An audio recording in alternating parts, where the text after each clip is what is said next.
La presidencia de Irigoyen tuvo algunos elementos muy emblemáticos, como la ampliación de ciertos derechos democráticos, la creación de YPF y, por supuesto, no podían faltar las masacres obreras.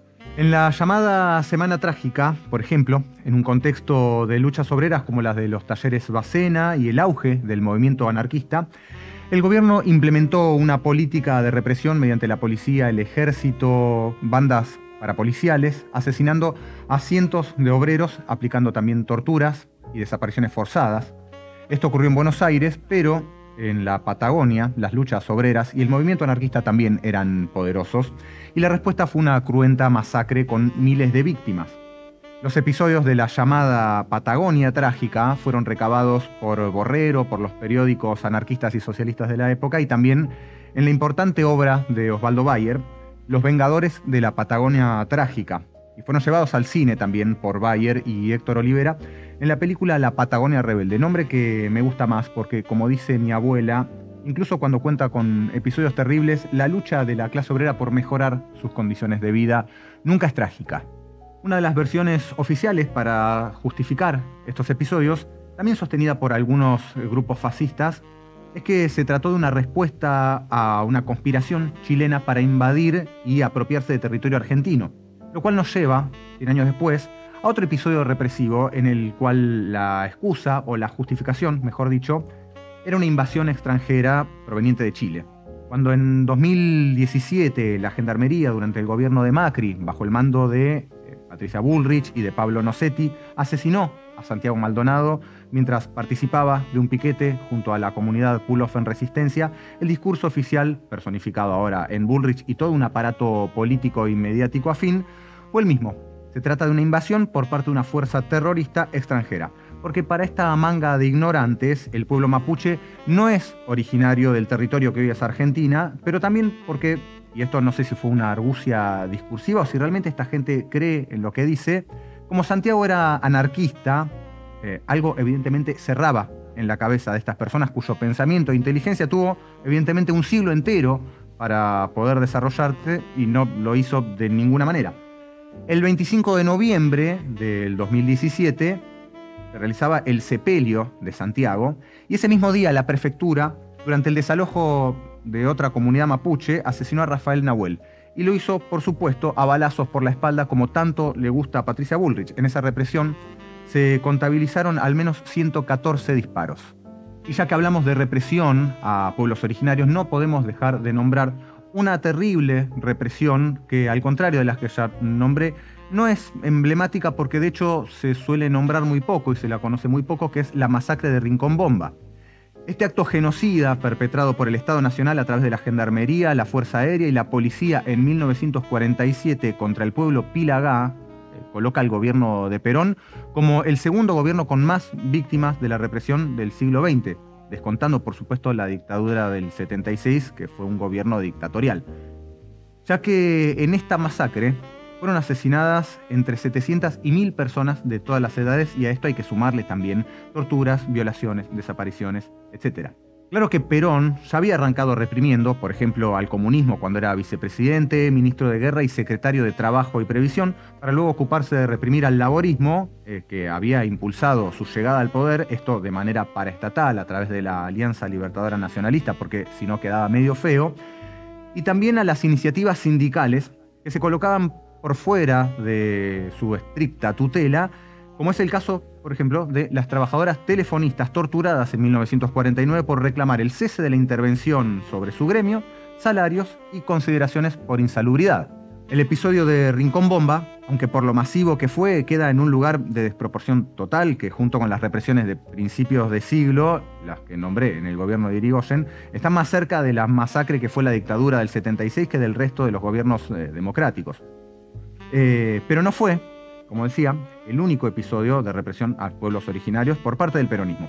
El gobierno de Gildo Infran, por ejemplo, se cobró hace relativamente poco tiempo las vidas de los dirigentes COM y Pilagá, Roberto López de la CCC y Mario López.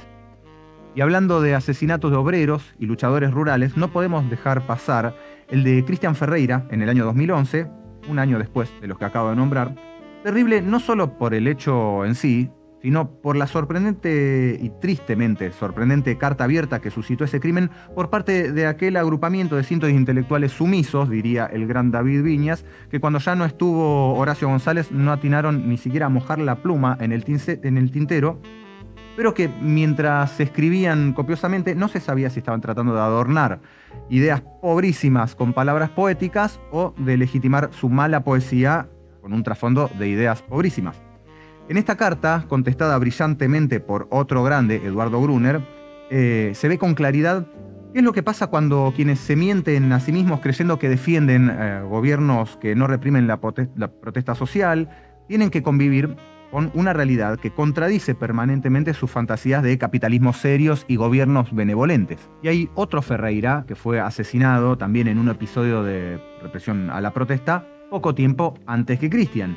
A Mariano Ferreira del Partido Obrero lo mató la patota de José Pedraza, que también hirió de gravedad a Elsa Rodríguez del Polo Obrero, en una zona liberada por la policía que estaba bajo el mando de Aníbal Fernández, que había sido responsable político a su vez de la masacre de Avellaneda casi 10 años antes, en la que la policía asesinó a los militantes Darío Santillán y Maximiliano Costecchi. Y los responsables políticos de este crimen cometido bajo el gobierno de Duhalde están impunes. Desde el propio Duhalde a Felipe Solá, el propio Aníbal Fernández, Atanasov y otros. Aníbal Fernández, además, dijo en una conferencia después de la masacre de Avellaneda que había hecho espionaje con infiltrados en las organizaciones sociales que habían protagonizado esa jornada de lucha. Un spoiler, tal vez, de lo que después iba a ser Proyecto X durante el gobierno de Cristina, con el genocida Milani a la cabeza de las Fuerzas Armadas. Bueno, esto él lo dijo como si nada y literalmente no pasó nada, como en 2015, cuando también dijo que Ángel Verón había muerto por una septicemia. Claro que se olvidó de decir que lo que le provocó esa septicemia fueron los golpes propinados por la policía de Capitanich ese mismo año, un tiempo antes de que falleciera, que literalmente le dejaron las tripas al aire durante una protesta en la Ruta 11. Estamos hablando del mismo Aníbal Fernández, que también dijo que Jorge Julio López estaba tomando el té con la tía cuando en realidad había sido secuestrado y desaparecido por segunda vez, y esta vez en democracia. Y también en 2011, ese mismo año en el que fue asesinado Mariano, bajo el gobierno de Cristina, Rosemary Churapuña, Bernardo Salgueiro y Emiliano Canaviri Álvarez fueron asesinados durante la represión conjunta por parte de la federal y la metropolitana, porque para reprimir, por supuesto, que no hay grieta, en un año que fue terrible en términos represivos, una brutalidad inaudita, y las imágenes de esa represión están disponibles para que las vea cualquiera por YouTube. Además de la federal y la metropolitana, en esta represión participaron grupos de choque del empresario Sergio Joclender, que había sido apoderado de Madres de Plaza de Mayo y que finalmente terminó siendo denunciado por las propias madres por los negocios que hacía a través de su organización, aunque ya se sabía mucho tiempo antes que era un sorete y un garca. Y hablando de brutalidad, vamos a volver a retroceder para llegar al 2001. Cuando en medio de una crisis tremenda, el gobierno de De la Rúa terminó su mandato con el propio presidente escapando en helicóptero después del asesinato de 40 personas. Asesinato que ni siquiera fue masacre en realidad, que ni siquiera fue suficiente para detener las protestas. De la Rúa fue sobreseído por la justicia respecto a esta masacre, y su secretario de Seguridad, Enrique Martó, el ex jefe de la Policía Federal, Rubén Santos, y 4 o 5 policías nada más fueron condenados con penas absolutamente irrisorias. Y hablando de momentos canónicos de la protesta y la represión, vamos un poco más atrás, hasta el año 97, cuando en el segundo Cutralcazo la policía asesinó a Teresa Rodríguez, una empleada doméstica de 24 años, cuyo asesinato provocó una pueblada y la quema de un par de comisarías, lo cual me parece muy bien. Y tenemos el asesinato del obrero Víctor Choque en Ushuaia, durante las protestas por los despidos masivos que caracterizaron la época de la convertibilidad. Esto desmiente la idea liberal o neoliberal, o incluso la idea progresista de que en el neoliberalismo el Estado se achica, porque pone de manifiesto muy claramente el verdadero rol del Estado, que es el de la reproducción del sistema capitalista, del capitalismo, interviniendo en el mundo productivo cuando hace falta, y cuando hace falta bajando y liquidando gente. Y con esto no quiero decir que en los gobiernos abiertamente neoliberales haya más represión que en los de discurso progresista. Miren los hechos, ubíquenlos en el tiempo y tal vez se lleven alguna que otra sorpresa. Lo que se ve en este repaso es que la represión es una acción estatal estructural y necesaria para sostener un sistema que se basa necesariamente en la explotación y en la desigualdad. Y como decía, ni el más progre está exento de esto, solo tenemos que recordar la crueldad ejercida por el gobierno de Kicillof contra los sectores más pobres de la clase obrera en la ola de tomas de tierras, cuyo emblema fue Guernica, o tiempo antes, cuando Daniel Scioli era el heredero del proyecto nacional y popular, y también mandó a la policía a quemar las casillas y las chozas de la gente sin casa en Abasto, donde no solamente avanzaron a los tiros sobre la gente quemándoles las pocas cosas que tenían, sino que avanzaban incluso matándoles los perros. Y así, como si hablamos de represión, la figura de Bullrich y su fanatismo por la violencia estatal y su fomento explícito, discursivo y jurídico para que la policía se sienta muy cómoda para asesinar por la espalda es insoslayable, también lo es la figura de Sergio Berni, que además de haber participado en el levantamiento Cara Pintada, trabajó para Néstor Kirchner antes incluso de que existiera el kirchnerismo como identidad política. En Santa Cruz, por ejemplo, había hecho espionaje ilegal contra los obreros mineros, infiltrándose él mismo entre los trabajadores. Y ahí se ve lo estructural de la represión para cualquier modelo, una figura que parecería contradecir, entre comillas, todo el discurso progresista de lo que después fue el kirchnerismo, fue durante 30 años una pieza central de ese elenco político.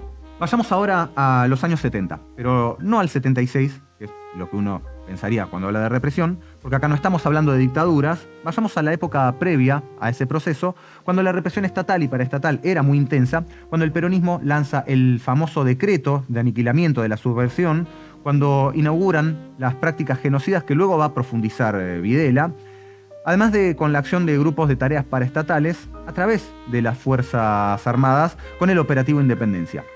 No estamos hablando estrictamente de represión a la protesta, como la entendemos en general, porque el objetivo supuestamente era el ERP, una organización armada. Pero como lo aplicó un gobierno democrático, decidí incluirlo igual. Además, yo voy a incluir lo que se me cante, porque a mí no me van a venir a decir qué es lo que puedo incluir y qué es lo que no. Este fue un operativo dirigido a combatir la guerrilla y se utilizó, además del asesinato liso y llano, la práctica de las desapariciones forzadas, el montaje de centros clandestinos de detención, tortura y exterminio, el estado de sitio, abusos y violaciones a las mujeres en la región de Tucumán donde se llevó a cabo, toda una serie de violaciones a los derechos humanos cuyas víctimas fueron muchísimas más que las de los integrantes de las guerrillas, porque se llevó a cabo sobre toda esa región. Pero ¿por qué agrego este episodio si no se trata estrictamente de episodios de protesta o de manifestaciones como los que venía narrando? Para empezar, porque la idea de subversión que manejaban los tipos no se restringía a la guerrilla únicamente, pero además porque, como explica el gran sociólogo investigador de la UBA y la UNLP, Pablo Bonavena, el peronismo contaba en aquella época con todo un aparato contrainsurgente para desarrollar su contracordobazo, expresado además en la depuración ideológica, la purga partidaria y de los gobiernos peronistas. Entonces, para reprimir a la clase obrera, además de la AAA, contaba con el Comando Rucci de Mendoza, el Comando Peronista Lealtad, la Concentración Nacionalista Universitaria, las Brigadas Democráticas Universitarias, el Comando de Organización, la Juventud Revolucionaria Liberadora, la Alianza Libertadora Nacionalista, la Juventud Peronista República Argentina, el Comando Evita, la Confederación General Universitaria, la Legión Revolucionaria Peronista, el Centro Universitario Peronista, la Juventud Sindical Peronista y el Comando Peronista Lealtad de Corrientes, la propia CGT, por ejemplo en Mar del Plata, en San Nicolás o Bahía Blanca. Todo esto además de las fuerzas represivas estatales para reprimir a un movimiento obrero que en su propia acción política difuminaba los límites y las diferencias entre la protesta, la insurrección, la acción revolucionaria. Pero como dije antes, ya durante su primer gobierno, Perón, por ejemplo, mandaba a integrantes de la Gendarmería a formarse en la Escuela de las Américas en Panamá, donde se entrenaban los cuadros contrainsurgentes que iban a andar cometiendo crímenes de lesa humanidad a lo largo de todo el llamado Tercer Mundo. Y cuando vuelve del exilio, años más tarde, vuelve acompañado, por ejemplo, del criminal de guerra nazi Licio Gelli, que también había estado con Franco, había estado con Mussolini, después había estado con la CIA, para aplicar técnicas contrainsurgentes acá en nuestro país. Pero entre los primeros y el último mandato de Perón tenemos también otros hitos de la represión, como por ejemplo el Plan Conintes durante el gobierno de Frondizi, que amplió muchísimo la capacidad de acción de las Fuerzas Armadas en la represión.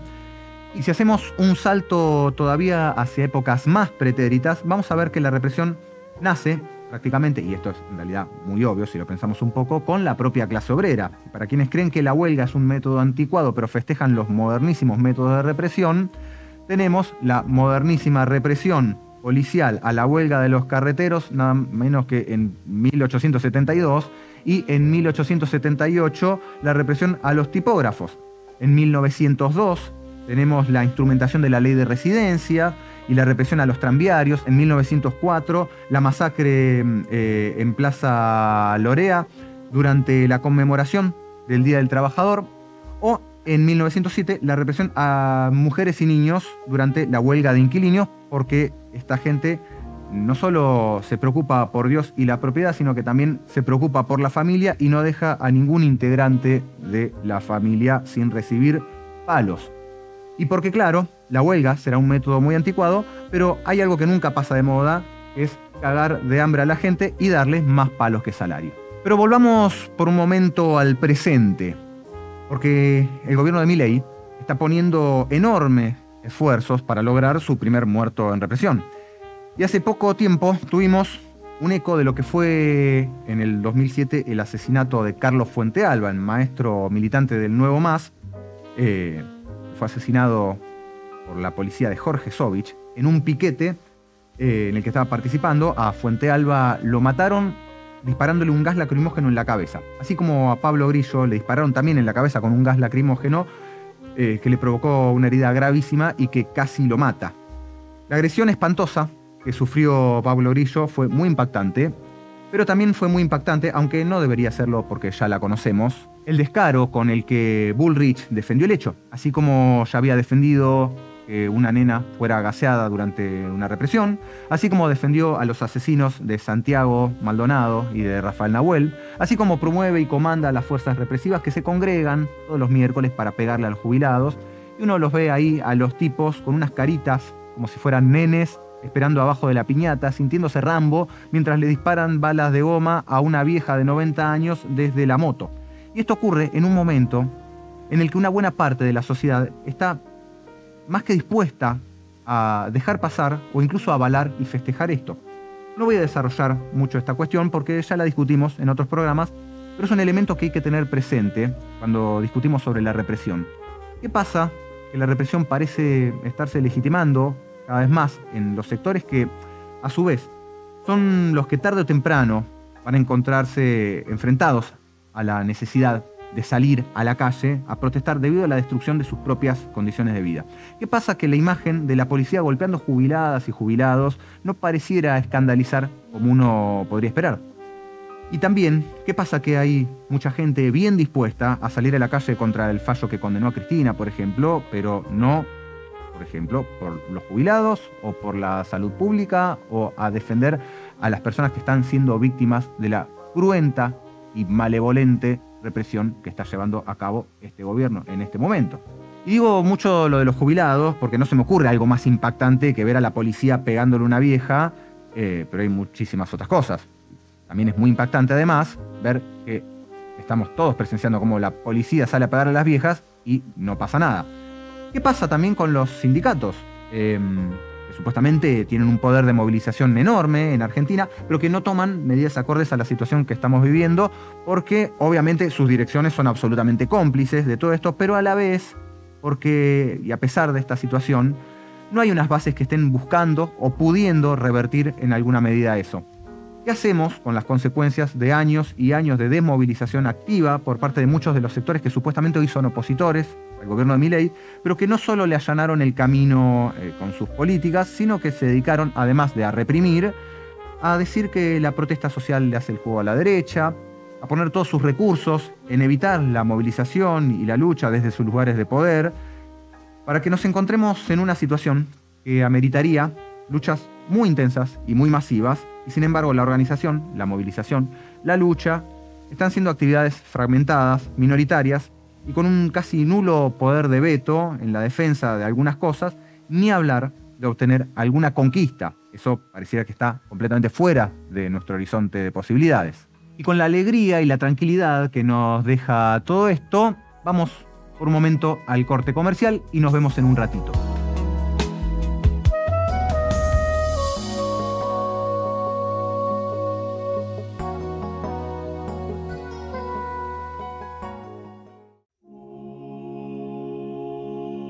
¿Te gusta comerlas enteritas?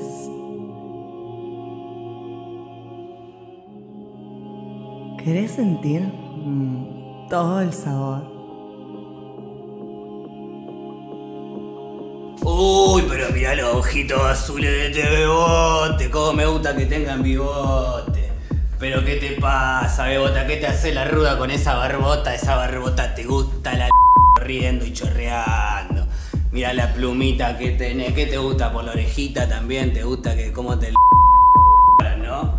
Te cabe el no grandote. Mirá el vikingo cómo le cabe el Uy, pero mira lo que son las tetitas, ¿ves las tetitas de Susanita? Vení, vení, vení, vamos a hacerte machito, putazo. Vení, vení, comete la papita.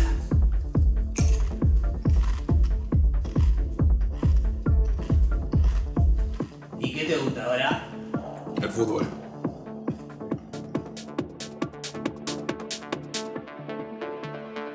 Papitas Nutro, la opción para toda la familia. Sin grasas trans, con grasas cis.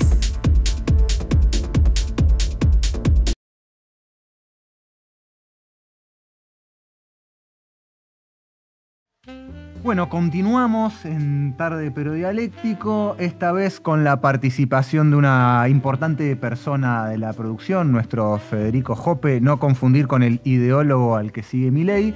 Podríamos decir que es nuestro Pablito Codevila, o tal vez Pablito Codovila, en una referencia que nadie va a cazar, porque nadie se acuerda, ¿no?, quién es Pablo Codevila, ni mucho menos quién es el mítico Codovila, aquel dirigente del PC de hace muchísimo tiempo. A diferencia de ellos dos, es colorado. Hiciste lo que no hay que hacer, explicar el chiste. No te pudiste contener. Pero no me pude contener. Cuando el chiste es malo, la explicación es lo que lo hace gracioso. Porque la gente se empieza a reír de la persona y no del chiste. El público decidirá. Buenas noches. ¿Cómo te va? Recagado de frío. Bueno, en este segundo bloque, que creo que bautizaré producción en vivo en algún momento, traje una dinámica que me parece súper interesante para una persona que está tan formada políticamente como vos. Lo llamé ¿quién lo dijo? ¿Un represor serial o un simple entusiasta del orden? En la cual básicamente te voy a dar una frase y vos me tenés que responder quién dijo esta frase, si es, ¿no?, un poeta del garrote o un militante del tránsito fluido. Así que de estas tres voy a decirte la primera y te pido que escuches con atención, ¿ok? El juez necesitará elementos probatorios. Nosotros no. Nosotros no tenemos que probar lo que hace la fuerza de seguridad en el marco de una tarea emanada de una orden judicial. Te voy a dar tres opciones. Vos tenés que decirme quién lo dijo. A. El coronel McTortor, villano ficticio de serie de Disney Plus, ambientada en Campo de Mayo. Tiene un spin-off, ¿no?, donde reemplaza el debido proceso con una tabla de Excel y un par de picanas. Opción B. Un algoritmo entrenado con discurso de Bolsonaro, Bukele y interpretado por la voz de Babi Checopar, que al recibir una denuncia por violencia institucional responde automáticamente pruebas con qué objetivo. Y después C. Patricia, el código penal me lo paso por la Glock Bullrich, única ministra de seguridad que puede decir cosas inconstitucionales sin despeinarse, a veces se despeina, ni romper su tono monocorde, que tiene una frase muy importante que dice: yo no tengo que probar nada, yo soy la prueba. ¿Quién decís que fue? Difícil, porque yo conocía la frase, pero yo pensaba que la había dicho Monchi Balestra. Pero voy a decir las opciones. No, así que supongo que él no la habrá dicho, así que si ofendí a Monchi Balestra, espero que sepa disculpar la confusión. Voy a decir, puede ser Patricia Bullrich. Patricia Bullrich, el código penal me lo paso por la Glock. Correcto, esta frase fue dicha en el marco de una represión a pueblos originarios en el sur de nuestro país. Pero bueno, no podríamos esperar otra cosa de la querida ministra Patricia Bullrich. ¿Estás listo para la segunda frase? Sí, por supuesto. Ok. En esa asamblea se habló de lucha armada. En esa asamblea se definió lo que ellos llaman un plan de lucha, que no es otra cosa que un cronograma de hostilidades. Tengo 3 posibles respuestas. Tu cara me dice que sabés la respuesta, pero te voy a dar las 3 opciones Sí. igual para Por respetar las el dudas, debido por las dudas, proceso. sí. Porque somos garantistas. Bien. A. El Tano Pazman viendo una toma universitaria. B. Mariano Grondona reencarnado en una impresora Epson, que imprime comunicados que denuncian el término plan de lucha es una categoría gramsciana que oculta actividades subversivas. O opción C. Aníbal Fernández. La inseguridad es una sensación, pero la lucha armada es una realidad sindical. Fernández. Digamos, detalle de colores, un tipo que puede pasar en 3 segundos decir ningún pibe nace chorro. A. Los delegados de ATE están armando trinchera en el pasillo del ministerio. ¿Cuál decís que es la opción?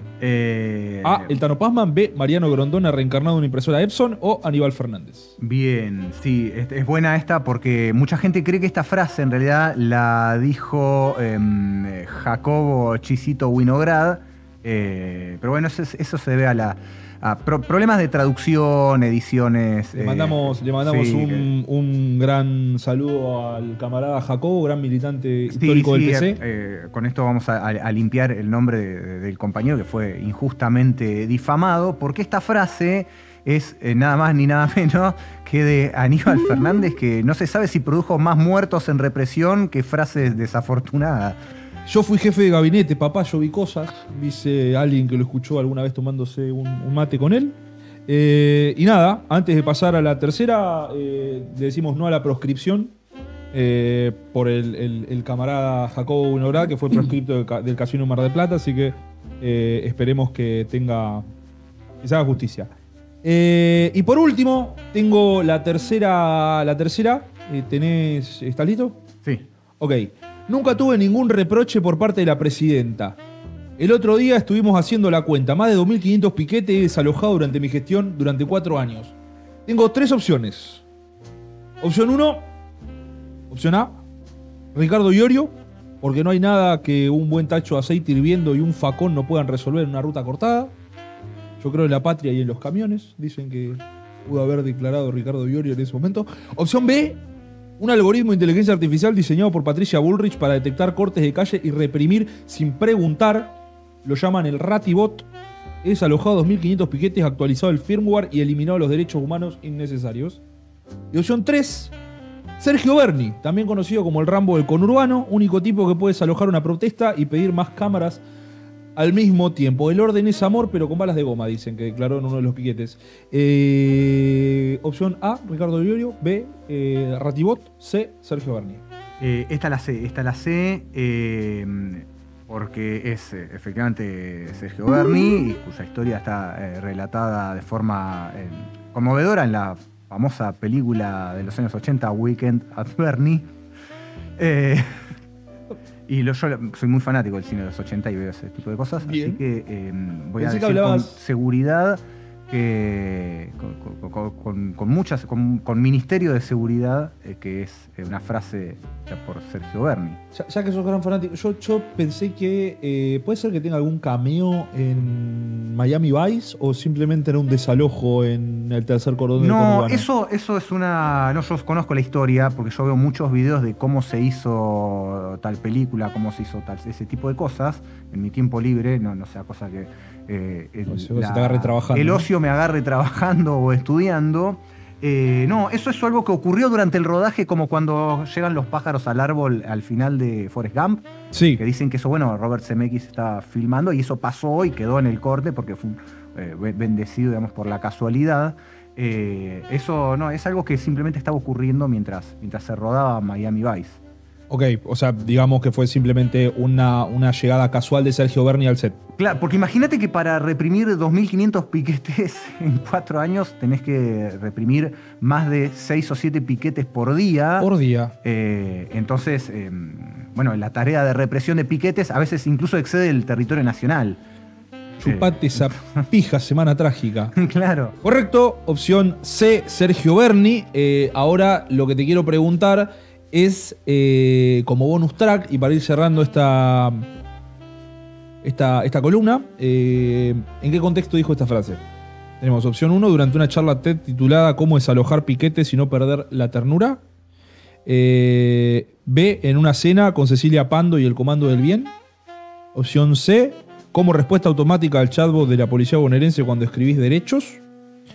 Y 3, mientras se bajaba un helicóptero en slow motion con fondo de cumbia militarizada. Yo creo y me arriesgo a no poder cumplir con responder correctamente todas las preguntas, porque creo que vengo haciendo un... Venís bien, vengo fue bien, la respuesta vengo C, bien, C, C. Pero me parece que acá falta una opción, que creo que es la correcta, que es que lo dijo en su participación en el teatro de revista de Nito Artaza y Miguel Ángel Cheruti.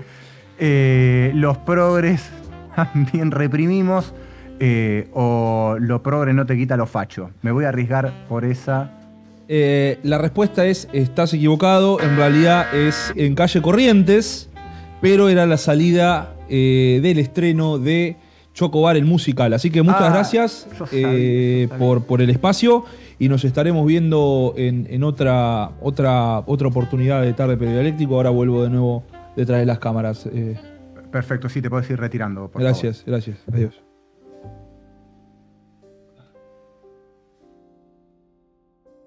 No.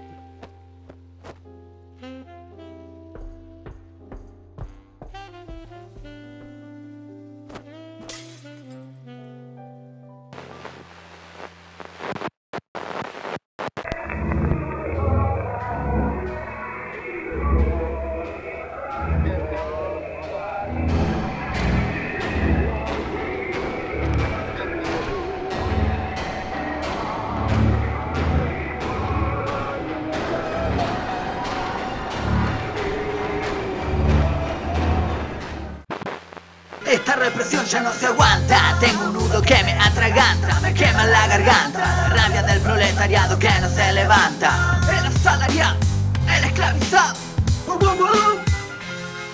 ¡Cola!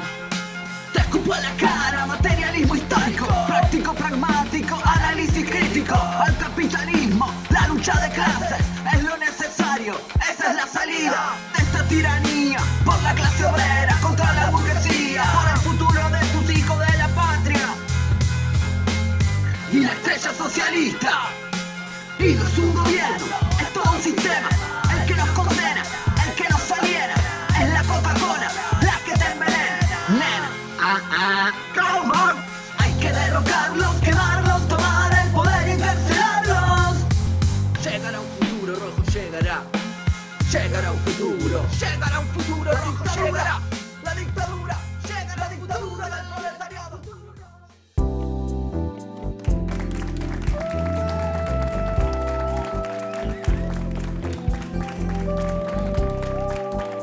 Bueno, continuamos en Tarde Periodialéctico y tenemos un invitado en el día de hoy que, antes de saludarlo y de preguntarle cómo está y todas esas cosas, paso a presentarlo. Es nada menos que Eduardo Chiquito Belliboni, que acabo de corroborar que no es nada chiquito, un tipo bastante grandote.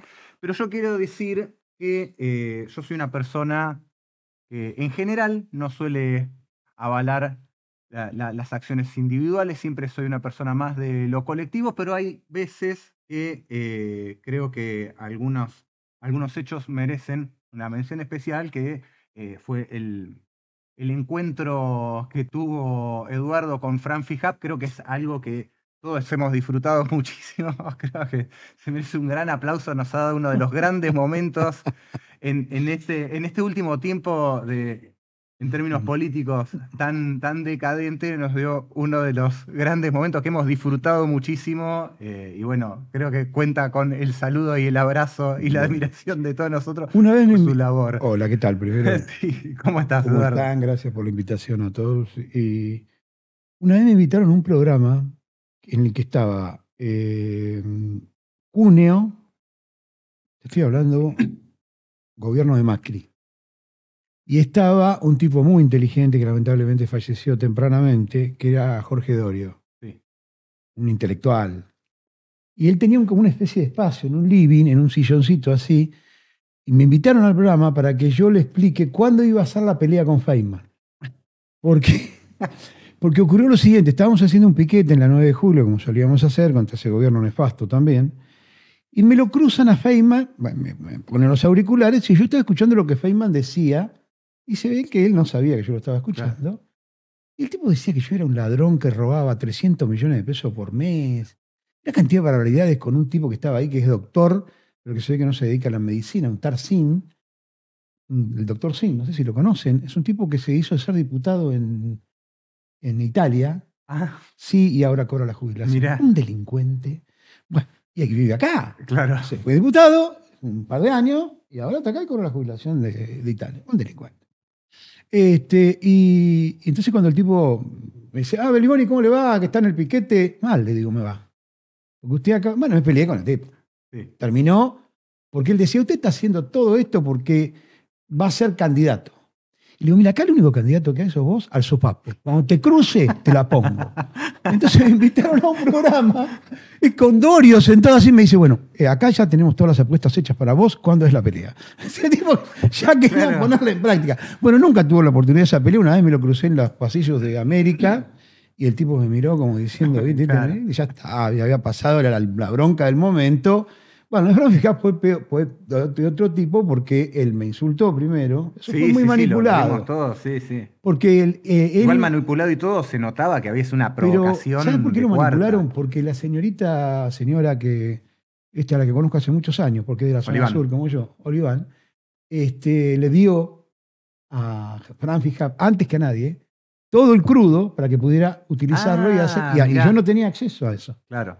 Cuando yo llegué, eso es por allá, por la zona norte, así, cuando llegué acá al centro, me dijeron, che, ¿qué pasó que le pegaste? No, fue al revés, le digo, el tipo me insultó, y tuvimos que pedir. Te convengamos que no le hiciste nada, fue una demostración de que la vida real no es Twitter. Hay mucha gente que se queja porque no le pegué más, eso está claro. Sí, hay que haberle dado más en la cabeza, pero bueno. Tampoco se trata de andar por la vida agarrándose a trompadas. Estuvo bien y lo hemos disfrutado, me parecía que valía la pena, teniéndote acá, nombrar ese episodio. Pero bueno, de lo que queríamos charlar, que es un tema que ya introduje en la parte anterior, era específicamente de lo que es la represión a la protesta social, pero es un tema que de todas formas hace que merezca la pena hablar un poco del mundo de la protesta social, de la movilización, de todo lo que es la acción política, digamos, de la izquierda y del mundo de los trabajadores y trabajadoras en la calle. Así que quería preguntarte, ¿cómo ves a lo largo de tu experiencia militante, cómo ha sido esto, el mundo específicamente de la organización de la lucha en la calle? Mira, la primera movilización a la que yo fui es extraordinaria, porque te toca debutar en una movilización que está en la historia. Yo tendría 16 años, o 17, ya no me acuerdo ahora, tendría que sacar la cuenta, y fue la movilización que hizo la CGT contra la dictadura militar pocos días antes de Malvinas, que fue una movilización extraordinaria por lo siguiente, eran combates callejeros por horas y horas y horas y horas en todo alrededor de la Plaza de Mayo, de columnas de obreros que combatían a la dictadura, que no se podía más por lo demás, por la situación social, pero que nunca se detenía, porque había una situación en la que era como que se hacía una arremetida, nos reprimían, corríamos hacia algún lado, nos cubría la gente que abría los edificios para que ingresáramos y la policía no pudiera trabarnos. Hubo muchos detenidos, pero también estaba esa solidaridad popular. E inclusive, bueno, tuve la oportunidad de ver, yo me concentré en Belgrano y Defensa, al lado del sindicato de Luz y Fuerza, porque mi hermano era de Luz y Fuerza, un poco más grande que yo. Y entonces me concentré en ese lugar donde estaba esa columna, que chocó también varias veces. El choque de la columna de la UOM por Avenida de Mayo contra la infantería es la película, ¿cómo se llama? Una película de las cruzadas. El ruido, inclusive. Claro. Eso no me voy a olvidar nunca más. De una dictadura que, bueno, apeló después a lo que apeló a Malvinas y a todo lo demás. Pero vi ahí, y no me lo contó nadie, no lo leí en un libro, la fuerza que puede tener la clase obrera. organizada, peleando, inclusive físicamente contra la represión. Porque estamos Aparte, la acostumbrados- UOM me imagino que no eran personas particularmente menudas. No eran particularmente menudas, aparte para laburar, yo fui metalúrgico, y el laburo metalúrgico es pesado en general, así que se las bancaban, digamos, para decirlo así. Y del otro lado estaban, bueno, toda la infantería, y ahí, eso por supuesto lo relacioné y lo pensé mucho después. ¿Qué fuerza puede tener la clase obrera cuando se organiza? Porque siempre cuando hablas de la represión y de la persecución, a mí me queda una sensación. Por supuesto que hay que hablar y que hay que denunciar todo. Me queda una sensación como si siempre fuéramos las víctimas, ¿viste? Que siempre estamos corriendo porque nos corre la represión, nos corre la justicia, y no siempre fue así. Es decir, en algún momento también nos plantamos, en algún momento le peleamos mano a mano, y en algún momento tuvieron que salir corriendo. Otra más fue en el 2001.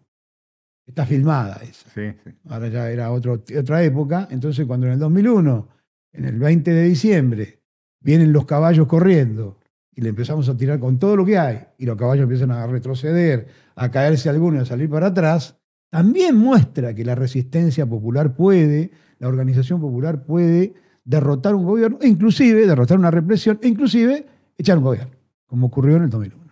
Así que tengo recuerdos de la represión contradictorios, porque estamos en una época en la que prácticamente cualquier manifestación que se produce es reprimida salvajemente. Claro. Y no hay una reacción popular porque hoy los sindicatos están en manos de unos delincuentes. Es decir, de gente que en el medio de la declaración de la ilegalidad del derecho de huelga se reúne con el gobierno y los periodistas que están afuera le preguntan a Daer, ¿hablaron de la eliminación del derecho de huelga? No, no tocamos el tema.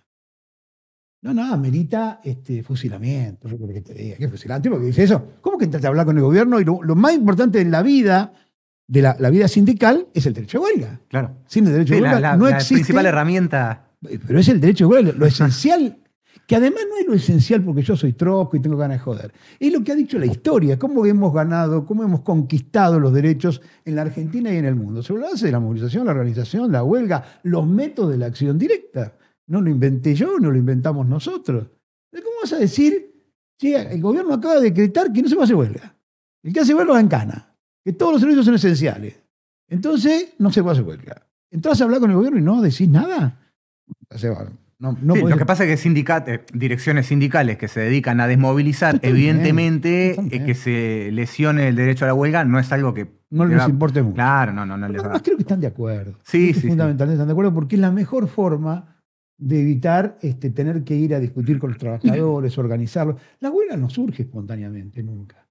Hay que organizarla. Yo estuve en gremio, yo participé de la huelga ferroviaria. Tuvimos 45 días de huelga, todos los trenes parados. Eso no se hace, como te diría, espontáneamente. Un día nos levantamos, no, es un proceso de organización, de pelea, de elegir delegados representativos. Bueno, es una lucha que se organiza. Y estos tipos no quieren organizar esa lucha porque en cuanto organizan esa lucha pierden los privilegios que tienen y la gente los echa a miércoles. Porque Daer no es capaz de organizar una huelga de ninguna manera, es capaz de organizar una patota. Claro. Es capaz de organizar cómo hacer para hacer un fraude. Son capaces, los dirigentes de la CGT son capaces de todo eso. Ahora, ¿organizar una huelga? No saben cómo hacerlo. Nunca se formaron para eso. Todo lo contrario a lo que es el activismo revolucionario históricamente, no solo en la Argentina, que nos formamos para eso. Casi exclusivamente, para ver cómo organizamos los trabajadores. Claro. Ya que decís esto, tengo una pregunta, porque hay Dale. algo que yo vengo pensando y que lo hemos discutido en distintos programas y con distintas personas del mundo de la militancia, compañeros y compañeras. A ver qué opinás vos, capaz que opinás algo diferente, pero hablando de esto de la capacidad de organizar una huelga que puede tener una dirección sindical.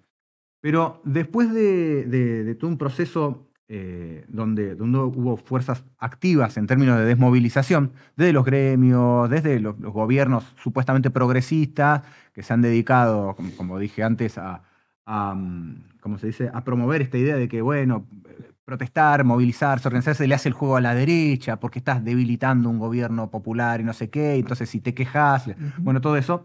Yo, a lo largo de estos 2 años, en el contexto de las movilizaciones y los momentos de lucha que se han ido organizando, he notado como respecto tal vez a 10 años antes, momentos donde había un fuerte nivel de movilización, años, bueno, 2000, bueno, lo que fueron en 2010, 2011, 2012, había grandes procesos, también muchísima represión en ese momento, desde la represión en la que matan a Mariano Ferreira, el indoamericano, un montón, en el interior, los pueblos originarios, condena a los petroleros, un montón de cosas.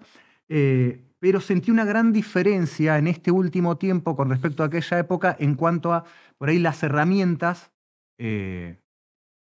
para encarar por parte de la gente, los trabajadores o la gente por ahí se identifica más con una identidad más de clase media, tal vez para afrontar lo que es la organización y la movilización. Como que sentí mucha, no sé vos qué opinás, si toda esa política de desmovilización ha tenido un impacto que en este momento habría que revertir desde la clase trabajadora o está latente.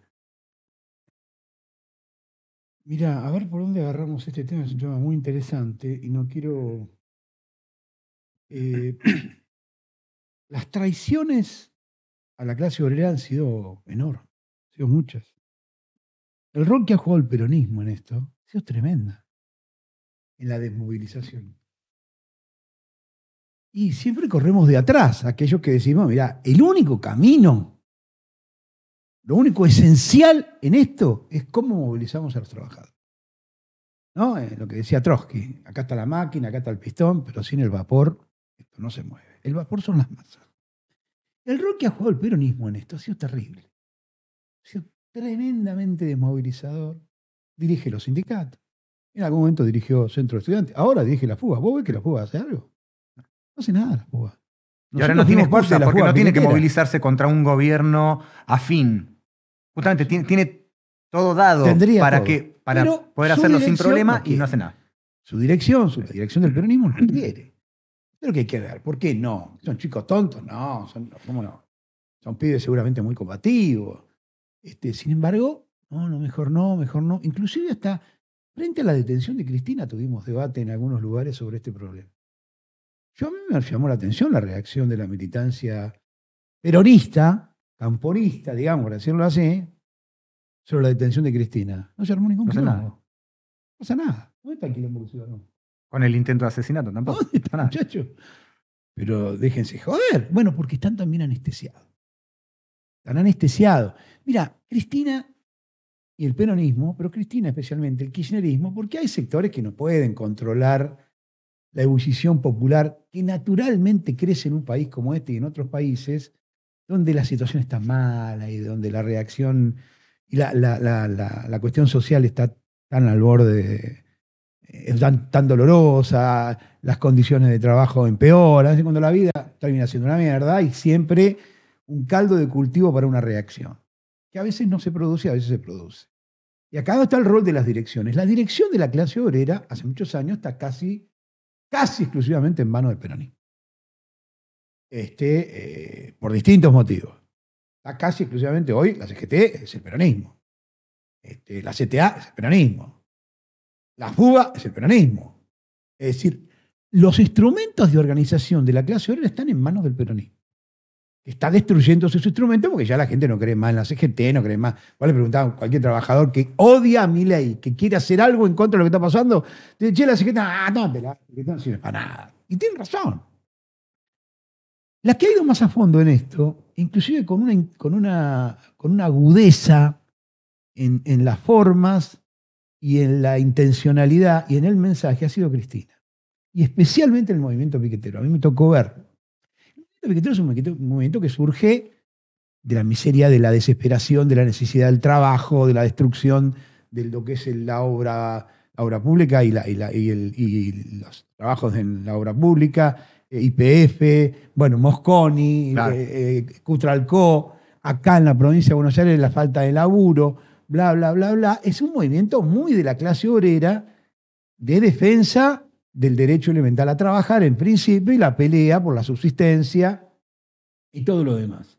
Cristina en el 2000 era gobierno de Macri, así que estamos hablando 2000, probablemente 17 o 16, cuando fue el G20, ¿te acordás?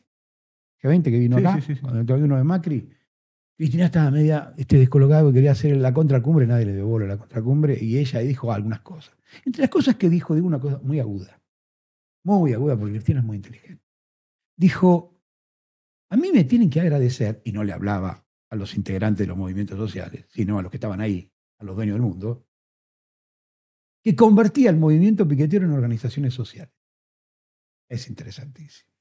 Porque, ¿qué quiere decir eso? Que ella vio que ese movimiento era potencialmente revolucionario, lo incorporó al Estado, armó organizaciones sociales y en vez de ser un brazo, una parte de la clase obrera ocupada unida a la desocupada, que lucha contra los intereses capitalistas, no, lo mandamos a los barrios acá en cooperativa y le deben de comer a la gente. Es extraordinario porque la agudeza de ese planteo, pues parece que fuera, bueno, Cristina dice, ¿y cómo fue el gobierno? No, nos dio de todo y creó esto y creó lo otro, y después se armaron las cooperativas, en el último gobierno le terminaron dando casi un ministerio a las organizaciones, pero tenía una intención, quitarle el filo revolucionario al movimiento piquetero. Tenía esa intención. Los que lo plantearon aparte como una forma de empoderamiento y en realidad era todo lo contrario. Todo lo contrario. Era quitarle un poder. Era quitarle ese poder. Bueno, nosotros tuvimos 4 años con el gobierno de Macri, con las organizaciones creadas por el peronismo, totalmente en contra de movilizarse contra Macri. Hicieron un acuerdo, no sé si se acuerdan, Sí. muy presente, al punto que Berbisky le dijo, los rebautizó el movimiento Evita y le decía el movimiento Carolina, no el movimiento Evita, por Stanley, la ministra de Desarrollo Social. Hicieron un pacto enorme, nunca contábamos con ellos para la movilización, contra un gobierno ajustador, brutalmente antiobrero. Y cuando vino el gobierno de Alberto, menos.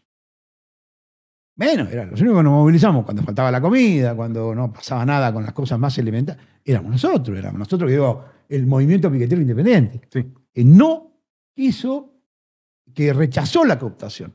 La cooptación tiene muchos años e inclusive tuvo aspectos muy particulares. Cuando matan a Costecchi y Santillán, se acaban de cumplir 23 años, sí. Néstor Kirchner intenta una cooptación de los familiares.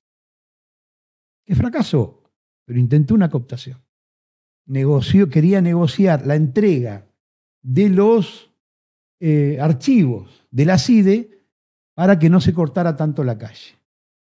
Nunca entregó los archivos de la CIDE, porque los archivos que tiene el Estado, no sé si la CIDE o de dónde, el padre de Alberto Santillán todo el tiempo lo dice, ahí está la información de quién dio la orden para matar a Costecchi y Santillán, que son Duhalde, Solá, Aníbal Fernández. Sí.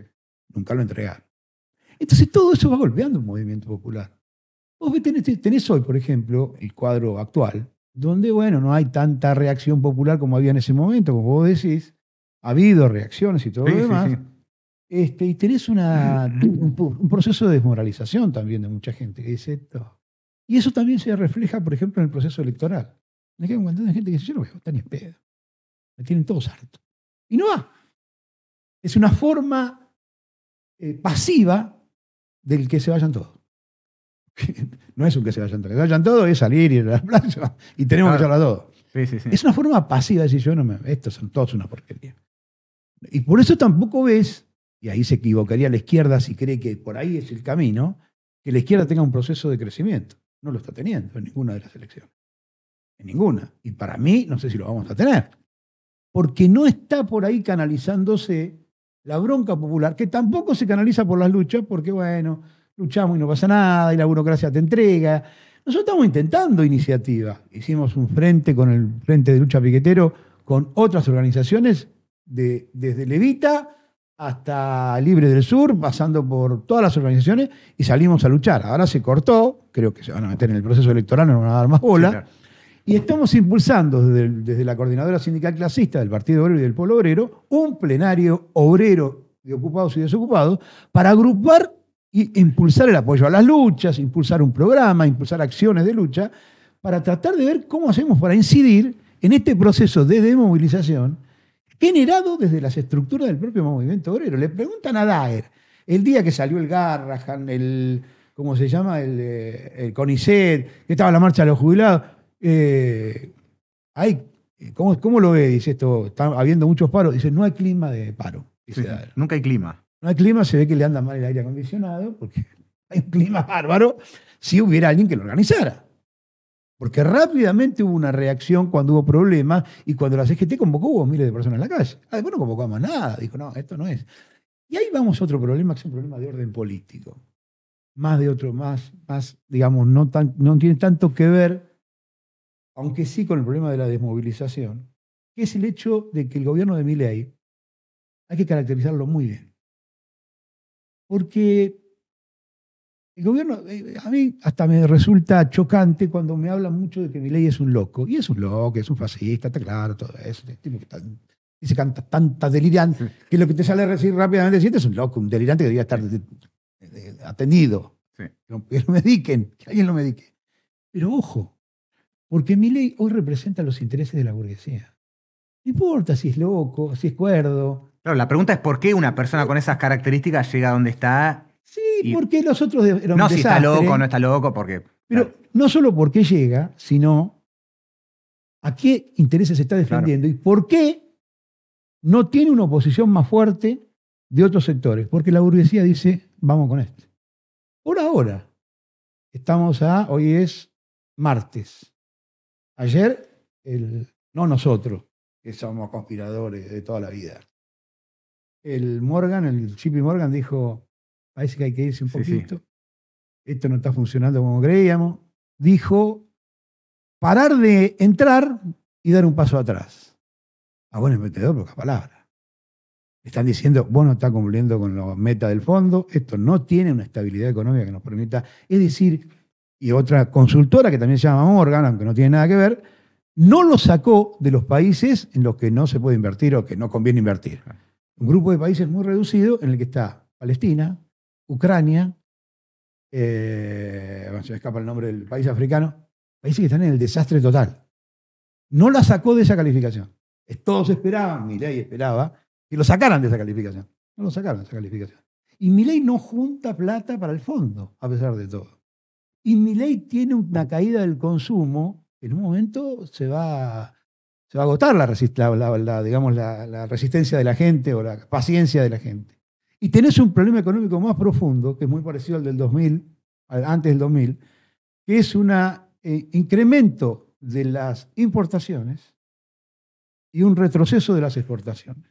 Ahora vamos a decir, bueno, pero se importa bienes de capital que después... No, se está importando para consumir. Bienes de consumo, 75% de bienes de consumo. Entonces, ¿eso qué va a hacer? Por un lado, la balanza comercial se va a la mierda. Por otro lado, hay un montón de gente que se queda sin laburo. Porque estás importando cosas que puedes producir acá. Ya que se están importando chip especializado que no. No, peras. Yo te digo, estaban las peras esas que no sé dónde habían venido. Entonces decías, peras de Ucrania, no sé dónde eran las peras. ¿Qué hace pera acá? ¿Qué hace? Se jubila. El que hace una lata de tomate, la hojalata de la... Viene la lata de tomate. Las importaciones son eso, hoy. Lo vimos con Menem. Ustedes son jóvenes, pero yo vi cómo comprabas cosas que el producto argentino valía 10. Y el que venía de afuera, no sé, de Guantánamo, no sé de dónde venía, de Asia, valía 1. Valía 5, 1, claro. Entonces decía, bueno, compro el de 1, obviamente. Ahora, el que hacía el de 10 se fundía. Y nos quedamos todos sin laburo en este país. En un momento la desocupación era tan grande que preguntarle a alguien si tenía trabajo era casi un insulto. ¿Quién tiene trabajo si nadie más trabaja? Desapareció.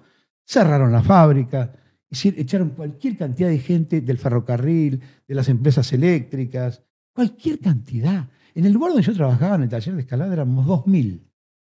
2.000 trabajadores. Yo trabajé en el taller de escalada en el ferrocarril. Quedaron 200. Bueno, de eso te iba a preguntar, porque en el origen, digamos, del movimiento piquetero, hay una situación específica donde toda esa destrucción del mundo laboral, no existiendo las organizaciones sociales como las conocemos hoy, tampoco estaba el sistema generalizado de asistencia social que vino a reemplazar lo que históricamente había estado garantizado específicamente por el mundo del trabajo. El que tenía trabajo tenía garantizado una serie de cuestiones básicas de bienestar que después no estaban. Y en ese momento te echaban del frigorífico, del mundo ferroviario, de donde sea, y era la nada, era no Exacto. tener para comer. La gente, cuenta, siempre la gente que participó en ese proceso, que muchas veces iban al piquete porque lo otro era estar en soledad en la casa viviendo ese proceso. Totalmente. Años después, y esto se suma a otra cuestión, que en ese momento, llegando al 2001, a lo que fue el argentinazo, todo ese proceso de miseria generalizada tenía la cara del neoliberalismo. 20 años después, hay al revés. El que se cae del mapa no se termina de caer porque hay todo un sistema de contención, lo que dice Cristina, una serie de organizaciones que funcionan para contener, que ni siquiera es un invento progresista, sino que son inventos del Banco Mundial, todo Ujú. ese sistema.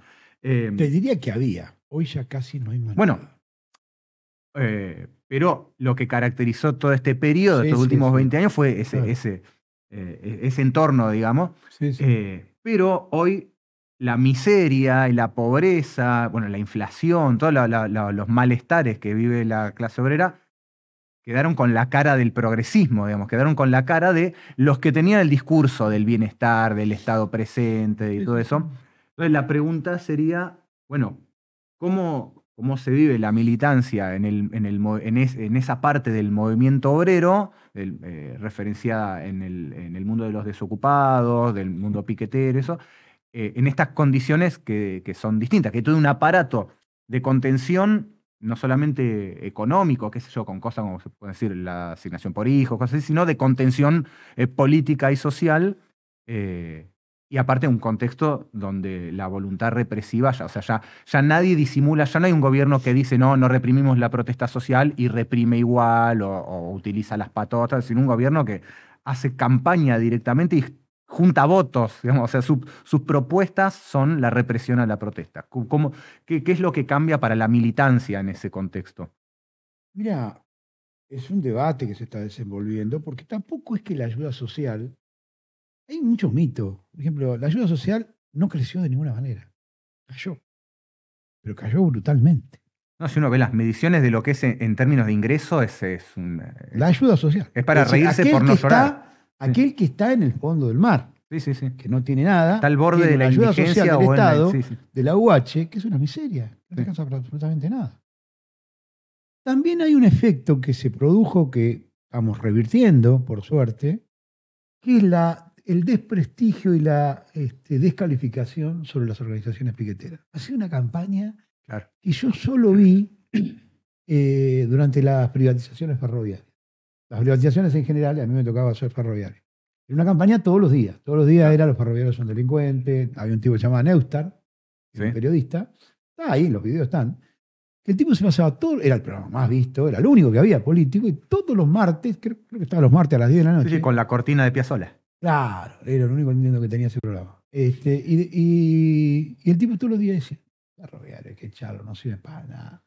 Entonces a mí me tocó viajar en el tren y la gente estaba en el tren, una campaña de todos los días, brutal. Y el tipo, había un grupo de ferroviarios, de compañeros que estaban esperando que pasara el tren porque trabajaban en vía y obra. ¿Qué hacen ellos? Pasa el tren y siguen trabajando. Tienen que estar. Entonces estaban, sentate, ponían siesta, que pasa el tren. La gente que iba arriba, alguna de la gente que iba arriba decía, mirá, ahí está, los vagos no quieren trabajar. Mirá cómo están, sentados. Pero trabajan en la vía. Era tan irracional. Claro, Porque se trabaja en la vía, tarado. ¿Dónde Es va a estar? irracional. ¿Qué crees que esté trabajando se muere si trabaja cuando pasa el tren? Esto pasó algo parecido. Las organizaciones son el mal del mundo. Pero me pasó eso, te lo juro, me acordaba de eso, porque era tan ridículo. Digo, pero ¿cómo? No? Yo le decía a la gente, pero trabaja en vía y obra, ¿sabes lo que quiere decir eso? Que tiene que trabajar en la vía que estás ahora o arriba pasando.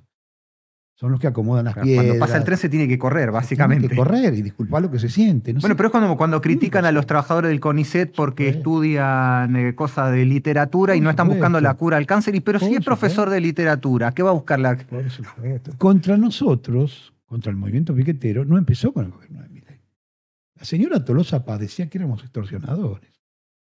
Sí. Decía que hay una campaña. La que le sacaba y- la carta astral a la Argentina. Lógico. Y la represión al movimiento piquetero tiene muchos años y tuvo un pico con Costequi y Santillán. Pero después siempre estuvo perseguido y siempre se intentó tratar de descomponer, de cooptarlo y descomponerlo, de asociarlo al Estado, de asociarlo a los negocios del Estado. Siempre rechazamos eso, nosotros dijimos, el movimiento piquetero tiene que ser independiente del Estado, no importa quién gobierna. Siempre esa fue la polémica y la pelea. Todo un sector de los compañeros del movimiento piquetero dijeron, mira, acá la vida es así, el capitalismo es así, nosotros lo que vamos a poder hacer es tener una cooperativa para hacer algo. Porque ya no va a volver el trabajo como lo conocíamos. Una especie de resignación sobre la etapa de descomposición capitalista. Yo lo discutí con Juan Grabois eso. Y se lo expliqué desde mi punto de vista que era un error garrafal, que ellos decían. Es decir que, bueno, mira, hay gente que no va a volver a tener un trabajo con convenio. Bueno, si no luchamos, obvio. Ni los que tienen convenio, no estoy teniendo. No, acá hay una forma de trabajo distinta. La economía popular. La economía popular, los que se crean su propio trabajo. Nadie se crea su propio trabajo bajo el capitalismo. Alguna forma, vos estás teniendo alguna forma dentro del sistema capitalista de encajarte. El problema es que o te autoexplotás, o armás una cooperativa entre nosotros, autoexplotamos entre todos nosotros, pero siempre todo termina en un producto de ese trabajo que beneficia al capital. Solo Entonces, que en una forma ya extrema de precarización, de informalidad. Las fábricas recuperadas. Mirá las fábricas recuperadas, es un drama. Cobran menos que el tipo que tiene un patrón explotador. Porque no tiene crédito. Es imposible, claro. Son utopías reaccionarias. La economía popular y las cooperativas en la economía popular son una utopía reaccionaria. No van a funcionar y son reaccionarias porque en realidad enfrentan. ¿Con quién compite la cooperativa que construye vivienda? Con el trabajador de la UOCRA. Yo se lo dije a Juan Grabois con el tema de los cartoneros. Él ha hecho un gran trabajo con el tema de los cartoneros. Yo respeto a la gente que milita y se compromete y él es. Y Juan, vos tenés un montón de cartoneros organizados. ¿Por qué no los afiliás al sindicato del papel y le ganás las elecciones al burócrata y lo pasamos todo a convenio? Y él me contestó, porque es muy difícil. Ah, sí, eso. Ganar una elección sindical es difícil, recuperar los sindicatos es difícil. Ahora, es más fácil armar cooperativa en la que te tiran algo, algún beneficio tenés.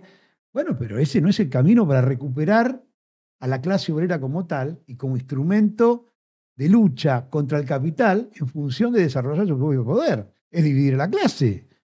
Si hay una huelga de la UOCRA, el trabajador que hace el ladrillo de su casa con una cooperativa no le importa 3 pictos que haya una huelga de la UOCRA. No tiene nada que ver con la huelga de la UOCRA. Y al revés, cuando lo de la cooperativa no cobran porque no le pagaron, ¿qué le importa a la UOCRA? Si no están dentro del convenio de la UOCRA. ¿Se entiende? Claro, sí. Nosotros tenemos que tender a la unidad de los trabajadores, no a la división. Todos los cuentos chinos, eso cerca de la economía popular, son cuentos chinos. ¿Qué economía? La única economía que hay es la capitalista. La economía capitalista, sí. No hay otra economía. Por ahora no hay otra. Y eso tiene reglas. Te iba a interrumpir para decir eso. Pero ¿En dónde vas a estar? ¿En dónde vas a estar ubicado? Es otro tema. Pero la economía es capitalista. A partir de eso veamos cómo estás ubicado y qué cosas haces en función de unir a la clase obrera. Porque puede ser un beneficio para un grupo de cartoneros que estén un poquito mejor. Pero tendrían que estar en tendrían que tener otra característica el gremio ese. Tendrían que tener un trabajo como corresponde, tendrían que tener convenio como corresponde. No hay convenio. Son un grupo de cartoneros que juntan cartón y lo venden, son cuentapropistas. Y eso es lo que queremos. Los trabajadores no podemos ser cuentapropistas. Somos trabajadores y tenemos que defender bajo el capitalismo nuestras condiciones de vida y las conquistas históricas de la clase obrera, que son los convenios, que son los salarios, que son las vacaciones, que es el aguinaldo. No podemos decir, y bueno, en la vida es así, ha cambiado el mundo. Y bueno, y va a cambiar más todavía el mundo. Imagínate ahora con los avances de la técnica y de la ciencia, nos vamos a quedar sin laburo todo, incluido todo lo que estamos acá. Porque la ciencia avanza en función del interés capitalista, no en el interés de la humanidad. Con lo cual te van a reemplazar a vos, van a reemplazar al del micrófono. El capital va a buscar la forma de aprovechar los avances de la humanidad, los avances de la ciencia, para explotar muchísimo más a los trabajadores. Una vez lo discutí esto con un estúpido que se llama Tetaz. Ah, sí. ¿Se puede decir estúpido? A Tetaz, no, sí. Si no decía pelotudo. El tipo decía, y bueno, el mundo es así. ¿Qué van a hacer con la gente, flaco? En intratable estábamos.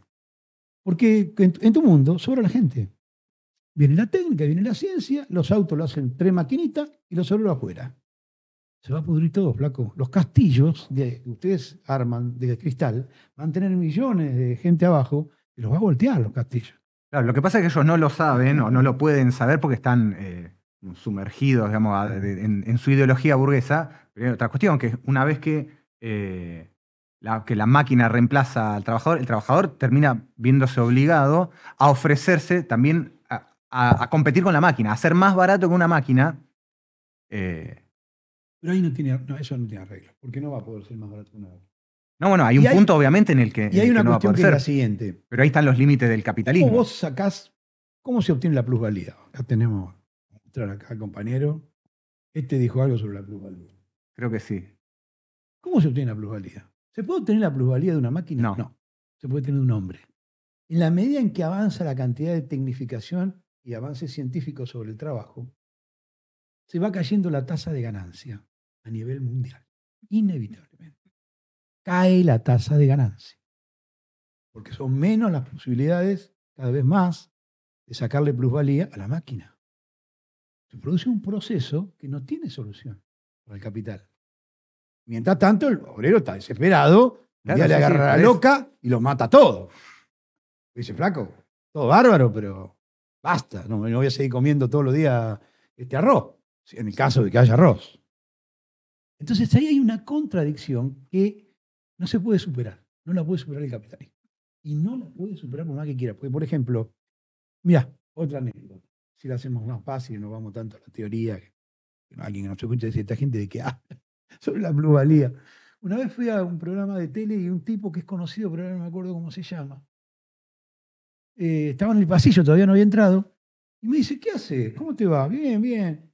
Medio como pachecanero, me dice, ¿cómo es ser trotskista en esta época? Me dicen, ¿cómo puedo ser trotskista? Le digo, mira, tengo 10 minutos, en 10 minutos entro. Es difícil que te pueda explicar, pero te lo voy a explicar así, más fácil. ¿Qué tipo de crisis tiene la humanidad? No la Argentina, la humanidad. Y el tipo se me quedó mirando, yo qué sé, hago noticias, yo tipo tampoco. Le digo, es una crisis de sobreproducción. ¿Qué quiere decir una crisis de sobreproducción? Que hay más productos que gente en condiciones de comprar. Y sobran los productos para que la humanidad sea feliz. Sobra la comida y hay gente con hambre. Nosotros tuvimos crisis en la historia de la humanidad que eran imposibles de resolver. Por ejemplo, las primeras crisis sanitarias tenían que ver con que el hombre no había entendido que si tiraba las heces, los desperdicios físicos al lado, se iban a enfermar. Hasta que un rey, creo que fue el primero que hizo una cloaca. Dijo, che, boludo, no podemos. ¿Viste? El agua va. Y Sí, la sí, frase en agua Francia. va tiene que ver con esa época, creo que es 1400 y algo, que se decía eso porque la gente tiraba por la ventana el pis y la caca.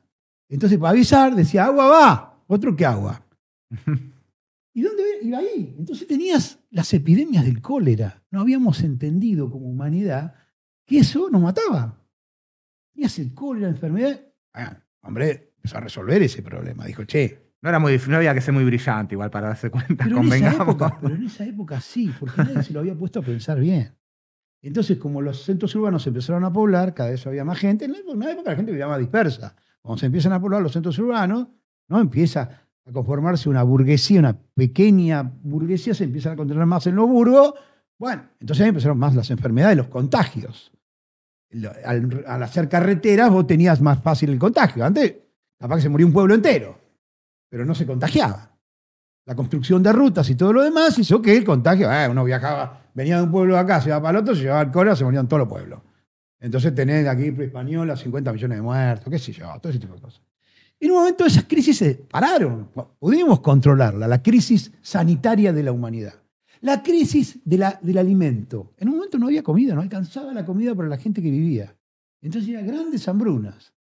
Bueno, la ciencia, la técnica, la aplicación de todo eso que los capitalistas después se apropiaron y que no lo inventaron ellos, sino que el propio productor, el tipo que estaba ahí, el pueblo original, lo que decía, che, si hacemos esto es mejor que hacer aquello, y si regamos, se fue acumulando toda esa capacidad de concepción, se inventaron los fertilizantes.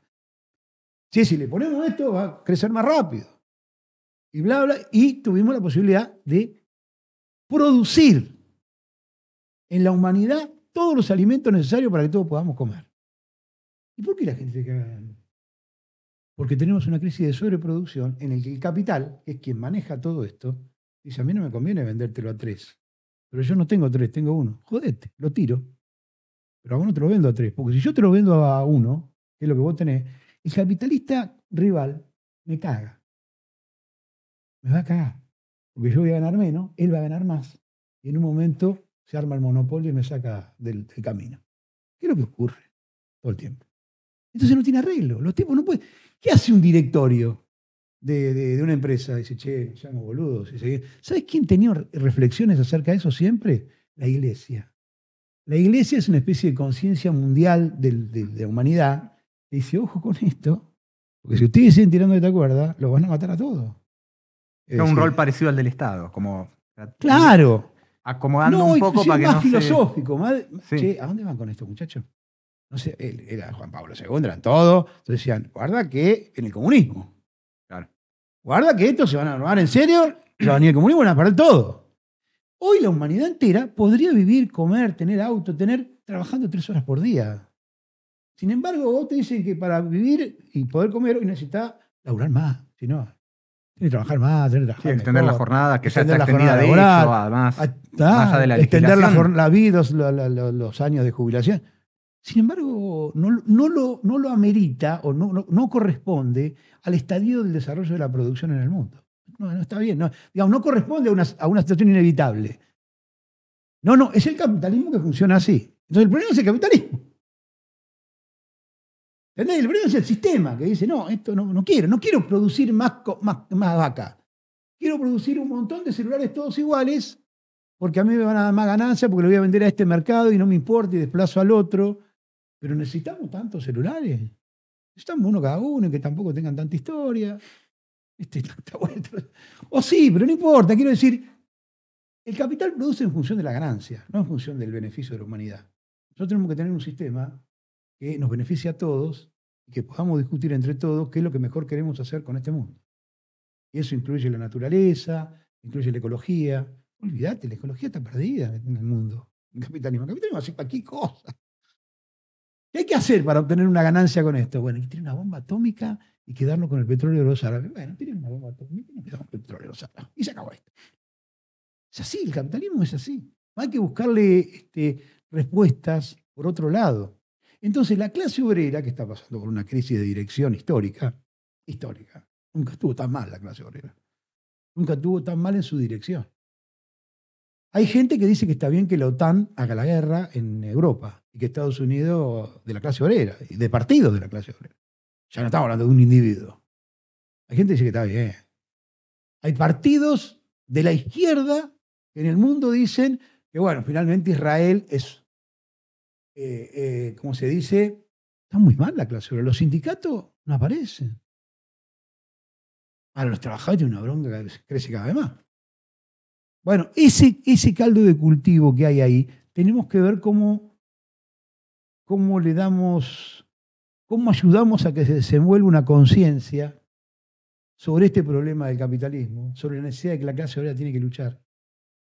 Si la clase obrera de la Argentina, volvamos a la Argentina porque nos fuimos muy lejos, la clase obrera de la Argentina recupera los sindicatos, o sin recuperar los sindicatos, produce un proceso de movilización general, y vamos a una huelga general, Milei no dura 2 días. Por eso no la hace. Milei no dura 2 días. A Cristina la metieron en cana, ni aún metida en cana, dijo, vamos contra Milei, vamos a darle a este. No, ya me van a venir a buscar. ¿Para qué la van a venir a buscar? Por lo mismo que lo fueron a buscar a Perón. Para frenar el ascenso revolucionario. Claro. A Perón lo fueron a buscar para frenar el ascenso revolucionario, no para que lidere la revolución socialista con Cristian Los Montos. Digamos, la historia dice eso, no lo que yo quiero. Sí, claro. ¿Para qué dice Cristina? Ya me van a venir a buscar. ¿Quién la va a venir a buscar? ¿Nosotros, los trabajadores? La burguesía. ¿O la burguesía? Ella dice, ya venimos a buscar la burguesía cuando necesite. Cuando los negros se pongan cabreros, cuando los indios se pongan cabreros, me van a venir a buscar. Ese es el rol que juega hoy. Y eso es lo que le tenemos que explicarle a los compañeros. Bien, y una pregunta más para terminar así, pum Claro. para arriba. Pum para arriba. Sí, porque bueno, este programa tiene una temática, que era el tema de la represión. ¿Qué rol juega en este momento, bajo este gobierno que hace un alarde, digamos, de crueldad y de maldad en lo que refiere a la represión. ¿Qué rol juega eso en este contexto? ¿Y qué hacemos también para enfrentar esta situación? Mira, bueno, la represión cumple la misma función que ha cumplido toda la vida, de una u otra manera. Nosotros, desde el punto de vista marxista, entendemos el Estado fundamentalmente como un aparato de represión. Siempre. No cuando a uno, cuando da al otro. Siempre es un aparato de represión. De coerción de una minoría sobre la mayoría. Tiene distintas formas. Está adoptado de una forma muy aguda que inclusive coincide con otros lugares en el mundo donde también adopta características muy agudas, casi fascistas, nazis, su forma. Sí. Y la represión cumple la función que ha cumplido históricamente. Tratar de que los trabajadores no se organicen. Cumple la función tanto en la represión como en la persecución, en la criminalización. Hoy está detenida una chica, yo no sé el nombre, creo que es de la Cámpora, porque le puso un cartel a el sinvergüenza este de Spert, de que era una bosta. Una pavada, ¿no? Porque, digamos, no es que lo agredió ni nada por el estilo. Todavía está presa y le negaron la excarcelación. Eso es un mensaje. Porque es una pavada eso. Una contravención menor. Y le puso bosta. Yo le hubiera puesto hijo de puta, criminal, narco y todo lo demás. Que es todo eso ese señor. No tengo ningún problema de eso en la cara. Es un narco. Además, Vamos a recortar esto. Que vamos a recortar esto para hacer. Dale, cómo no. así, Y así lo movemos. Narco, represor, amigo de los milicos. Y a mí me amenazó directamente en un momento diciendo cárcel o Cárcel o bala. bala, sí, me acuerdo. Digamos, el hombre cree que él puede llevar adelante esa política de cárcel o bala. Es una cosa, una inmundicia de persona. Por ese tipo se moviliza todo el Estado y meten preso una piba. Tuvo esa actitud, qué sé yo. Yo no estoy de acuerdo, me parece una pavada, porque finalmente un cartel en la casa de Per. Pero es una señal. Es decir, ojo, pero que hasta esta pavada terminás en cana. Y bueno, y está toda la persecución que han armado sobre el movimiento piquetero, no les obliga, lo tengo que decir, porque nosotros vamos a juicio este año o el año que viene. Y yo creo que nos van a condenar. Es decir, creo que los tipos van a buscar, porque no les importa nada. Y no les importa ninguna prueba. Es como a alguien no le importan las pruebas, una justicia que no está midiendo el equilibrio de la balanza, sino qué es lo que le interesa hacer al gobierno. Y te digo que esto lo hacen los jueces más reaccionarios, como podemos decir, qué sé yo, los de la corte, para poner algo que están total, están para sopapos, todo el mundo le dice de todo, como los progres. A nosotros nos tocó un juez progre, Casanelo. Tortuga Casanelo le decían cuando tomaba las causas de Cristina. A nosotros en 7 meses nos allanó, nos procesó y nos mandó a juicio. Y no nos dejó presentar pruebas. Una cuestión elemental. Es decir, ¿vos me acusás de algo? Bueno, hay que presentar una prueba. A ver, si vos me robaste el libro de Marx, que teníamos acá arriba, y que era una reliquia. Acá está el libro de Marx. No te robé nada. Con la plata que te di, vos te compraste un libro y no tenés la factura. Acá está la factura. ¿Por qué decís que no está la factura? Porque lo dice la ministra de Desarrollo Social, el cráneo, el genio que tenemos en el multiministerio, la señora esta Petovelo. Que debe ser una persona de una inteligencia suprema. Pero no hablemos, no sé. La cantidad de registros de la existencia social que maneja es una cosa. Tenemos que agradecer mucho. Es una sinvergüenza de nivel total, porque le dijo a la justicia, y la justicia se la bancó, que lo que ella tiene en su ministerio, que se lo presentamos como copia, no existe. Es decir, ella le dijo a la justicia que nosotros no rendimos la plata del Estado. Y nosotros le presentamos a la justicia, acá está la rendición firmada por el ministerio anterior. Es decir, ella le mintió a la justicia. Tendría que haber salido de la causa. Porque evidentemente no la guía la justicia y le miente al juzgado. No pasó nada de eso. Vamos a juicio y seguramente los jueces tienen la idea de que una condena al movimiento piquetero ayuda mucho a algo que la burguesía siempre quiso hacer, de una u otra manera. Con Costec y Santillán, a través de la muerte y del asesinato y de la masacre, y después a través de la cooptación. O como dijo Cristina, a través de constituir organizaciones sociales en vez de piqueteras. Siempre fue un problema el problema piquetero. Y han encontrado y dicen, bueno, agarrémoslo ahora y acusémoslos de chorro, de delincuente. A mí va a ser difícil que me encuentren alguna propiedad, una Hotel Sur, porque yo vivo en el mismo barrio hace 50 años. Decí la verdad, ¿cuántos hoteles tenés? Claro, y yo, un par de canales vinieron a mi casa, de canales de televisión, donde vivo acá, vivo hace 50 años, en el mismo lugar, en el barrio Luz y Fuerza. Cuando vino la policía a registrar el domicilio, no vino a allanar, sino que vino a registrar el domicilio, notablemente a mí no me allanaron. Es notable que no hayan allanado mi casa. Sé que sabían que no iban a encontrar nada. Porque yo vivo en el mismo lugar, pero vino la policía a constatar el domicilio. Entonces, tienen que hacerlo por el procedimiento, pedirle a algún vecino que venga, Diga que vos vivías ahí. que lo conocen y cuál es la conducta. Llaman al de enfrente. ¿Cuánto hace que conoce a este señor? 50 años, le dice. Y el policía dice, no, en serio. 50 años, le dice. Hace 50 años que vive acá conmigo. Somos vecinos de toda la vida. Y me dice, lo único que tengo que decir para este hombre, dice, ¿cuál es su conducta? Mire, hay una conducta que la tengo que decir. Toca muy mal la guitarra. Eso me ofendió más que cualquier cosa que hubiese dicho. Entonces vino la señora de arriba, del primer piso, si nos ven, le estamos dando un saludo tanto a Rubén como a ella, que es una señora que vive hace menos tiempo. También le preguntaron. Yo le dije, mire, yo lo único que quiero que le diga a la policía es lo que sí es verdad lo que dijo el otro vecino que está acá, Rubén, que dice que yo toco mal la guitarra. Es mentira, toca muy bien la guitarra. Así que esa es mi vida y que me vengan a buscar porque vamos a seguir peleando. Porque la idea es esa, que nos acobardemos y nos vayamos a casa. Y diga, bueno, viste, ya está, ¿qué va a hacer? No. Nosotros vamos a ese juicio, con todas las diferencias, a hacer lo que hizo Dreyfus. Hacer lo que hicieron otros. Yo te acuso a vos. Vos decís lo que quieras. Yo te voy a Bueno, con acusar. Aníbal Fernández se pudo hacer cuando acusó al Partido Obrero de la quema de los vagones, ¿no? Tuvieron que decir Que hasta se profugó tuvieron todo. que decir que era mentira. Tuvieron que decir que no, Sí. por Sí. supuesto. Nos acusaron de quemar los trenes. Nos acusaron de la muerte de Mariano.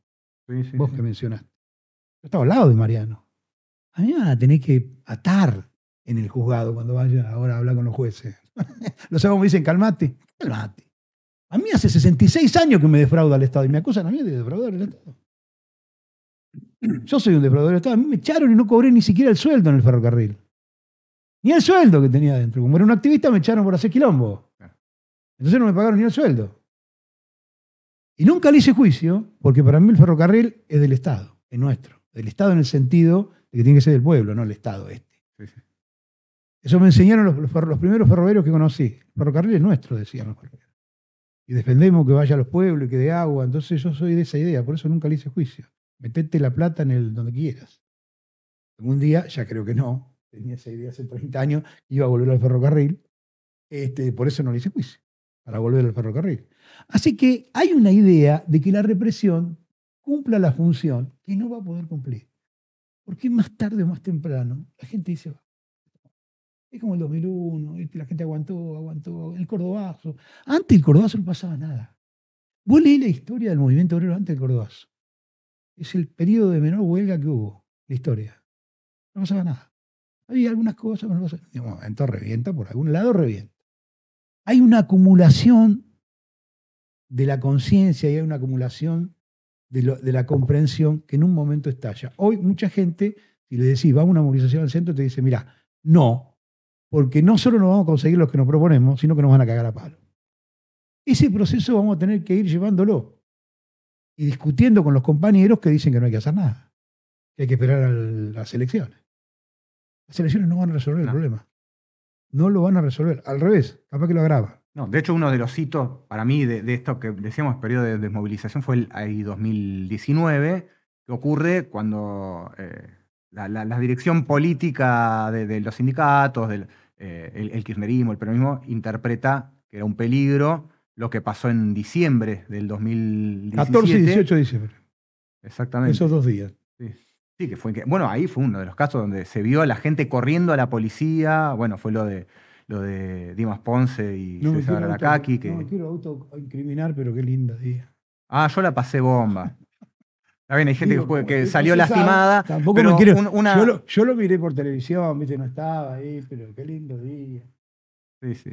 Y ahí algo de lo que vos nombraste, del tema de que se dijo mucho por los medios, que la gente, que los comerciantes estaban asustados, que la gente rompió. Mentira, yo estuve ahí y nos íbamos, cada vez que nos corría la policía, nos refugiaban los comerciantes. En los restaurantes, en los kioscos, nos daban agua para tomar, leche por el tema de los gases, limón. Ayudaban a la gente que estaba lastimada, en todos lados, en los edificios. Entonces había que abortar ese proceso con el proceso electoral. Exacto. Y el AI 2019 fue fatal porque ahí eran pero cantidades, pero 300.000 personas, algunos 100.000 dicen otros, pero la verdad que fue sorprendente la cantidad de gente y los momentos en los que la gente corrió a la policía. La conciencia de que no había otra cosa que hacer que eso, porque estos tipos venían por todo. Sí. Una comprensión de las masas en ese sentido, que estaban ahí, las que no estaban ahí, pero lo veían y decían, esto no te arreglo y hay que terminarlo de esta manera. Así que tenemos que ir a eso. Perfecto. Vamos a terminar cerrando la elipsis, que yo arranqué con FIJAP, ¿la qué? y que quería la elipsis con la que arrancamos, porque no sé qué significa, pero yo escuché que alguien lo decía y dije, en algún momento lo tengo que decir para quedar bien.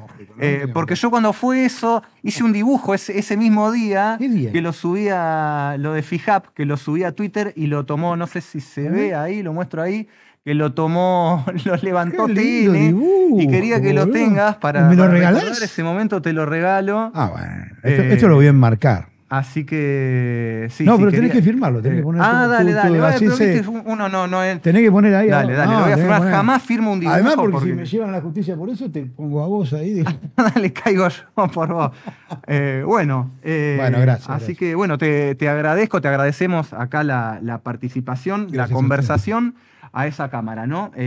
Nos despedimos por ahora, de nuevo agradeciéndole a Eduardo la participación y convocando a toda la gente que esté viendo esto, a que nos siga, que esté atenta a la próxima emisión de Tarde Pero Dialéctico. Creo que no nos quedaron muchas cosas por desarrollar, y en todo caso 6 horas más podríamos hablar, pero no tenemos tiempo. La próxima nos hacemos 6 horas y te volvemos a invitar. Gracias. Bueno, muchas gracias, nos vemos.